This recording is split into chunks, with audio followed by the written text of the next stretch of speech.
of Strikeforce Miami for the vacant Strikeforce welterweight title. Nick Diaz, 4 of his last 5 wins via form of knockout, while Marius Zaromskis looking to become the first fighter ever to hold major titles in Japan and North America at the same time.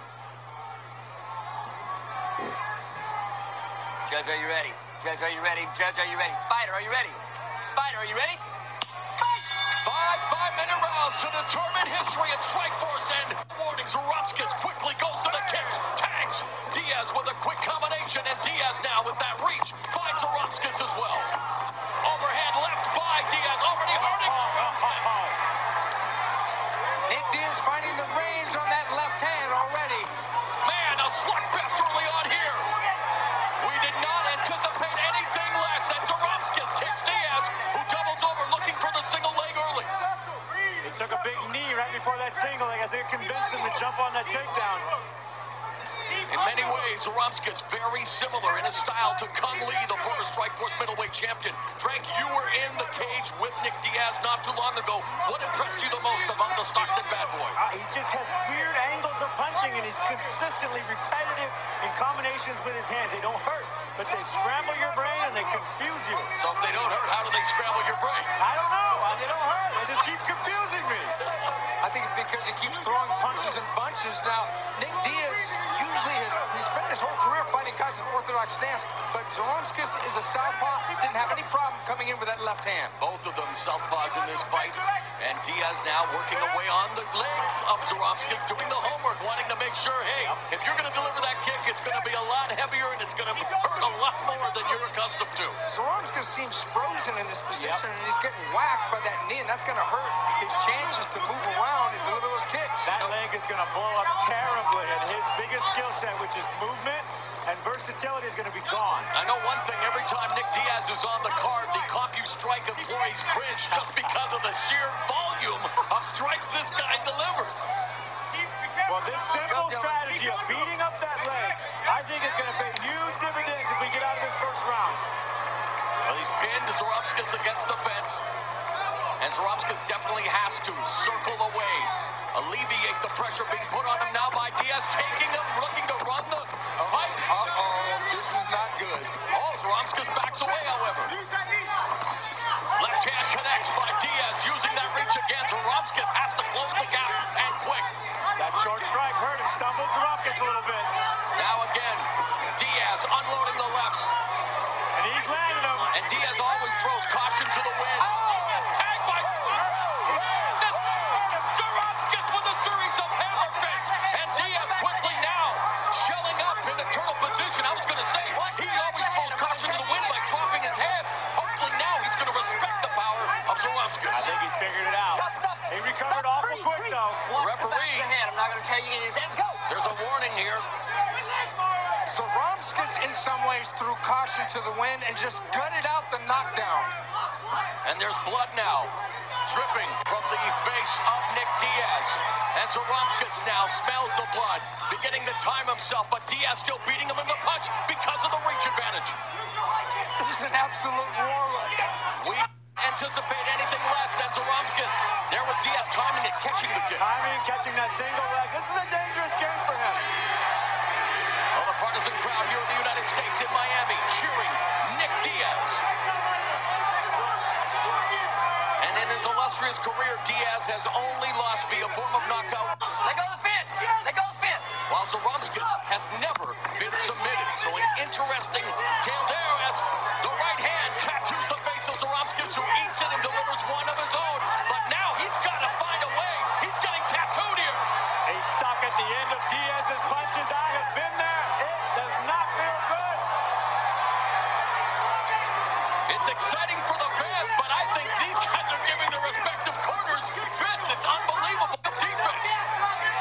Zaromskis is trying to gut his way through, but he's losing the boxing match, hoping for the hammer of Thor to drop again. Well, Diaz has worked boxing with the likes of Andre Ward. Oh, uppercut! And that jack to drop Zaromskis! Oh, big body shot there. Diaz crushed him with that body shot.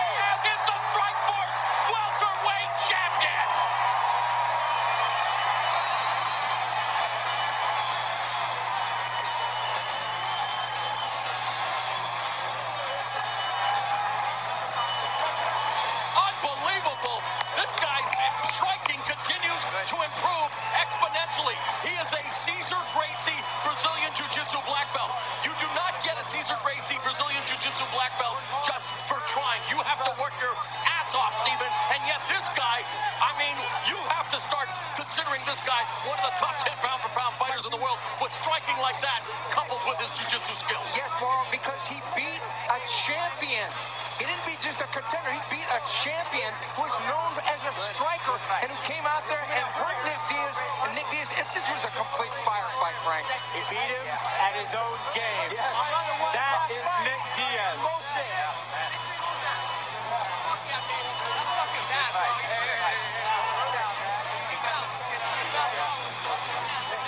Well, Jaromskis got his attention late in the round with a nice exchange, and he did it by moving forward in that knee. And a quick hook. Look, Diaz shied away and started looking for a place to fall. I thought he might get finished here. Jaromskis jumped on him. Made a mistake here, I think, though, in staying on the ground and letting Nick Diaz recover. These little short shots, they're letting Nick recover. And you got to stay on top of Nick if you're going to hurt him. He's in too good a shape to let off the hook. Without a doubt, Diaz belongs at 170 pounds. This guy's physical attributes are amazing. Amazing. When he comes in with punches, like, look at this finishing combination. Dipping left, dipping right, uppercut, hook. I mean, what a display of boxing. And look at Jaromskis' toes. He's looking for literally a place to fall down. I love the way Nick just punches, throwing caution to the wind, throwing defense to the wind. That little short right hook hit him right on the temple. Jaromskis done. He said he even sparred with Mikkel Kessler. He's worked with Andre Ward. I mean, he takes his boxing very seriously, and it shows. The seventh first-round victory of Nick Diaz's career. And now, here once again is Jimmy Lennon Jr. Ladies and gentlemen, we have the time. 4 minutes, 38 seconds in round number 1. Our referee in charge, Troy Waugh, stops the contest due to strikes.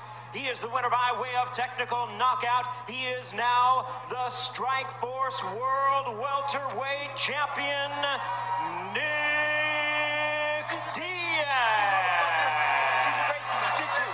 Pardon my language. He's learning some manners there.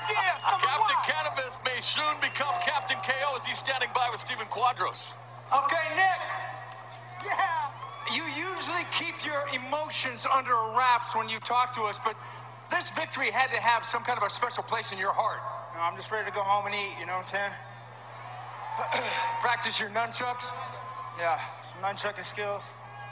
Okay, but Jaromskis, he came out there and he kind of initiated the firefight. Did you think that that was a disastrous plan? No, I knew he was going to probably run and jump at me, you know what I'm saying? But, you know, so I prepared for that. I prepared for everything. So I worked hard. My trainer here, Richard Perez, worked hard with my trainer.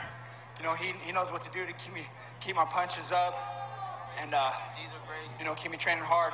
I need to thank Cesar Gracie, you know, number one, Cesar Gracie Jiu-Jitsu, my boy Jake Shields, and Gilbert Melendez, and my brother Nathan Diaz. He won his last fight. Something's going on out there, a little funny. You fans need to step up and say something, too. You know what I'm saying? Well, Nick, on the undercard, we had Jay Haran, who won a fight against Joe Riggs, and he would like to challenge you for your title. That's whatever, man, you know what I'm saying? I got to thank Dethrone Rockstar, Full Tilt, and EA Sports, you know what I'm saying, for hooking me up. And I need to give a real special shout-out to Mike Solomon and Lodi. Okay, Nick, congratulations. And Jay Chevrolet, thank you very much, too. This was a great win for Nick Diaz, your new champion, and back to cage side. Sorry. Nick Diaz dazzles in Strikeforce on a Saturday night as we take a look at these fight stats totals brought to you by CompuStrike. Well, Diaz beats him in every area. Standing leg kicks 98%. Talk about strikes landed 81%. Diaz punched his way to the championship. And I'm looking at the CompuStrike employees right now shaking their hands out. Like I say, they always get a workout when Nick Diaz is in a fight. And here we go one more time. This is how it all ended, Frank. A very short, clean right hook. Diaz in position to deliver the championship blow, and he walks away your champion. Nick Diaz, Strikeforce welterweight champion, making history as a California-based promotion's first title holder at 170 pounds. All right, coming up in February, Showtime premieres premium television's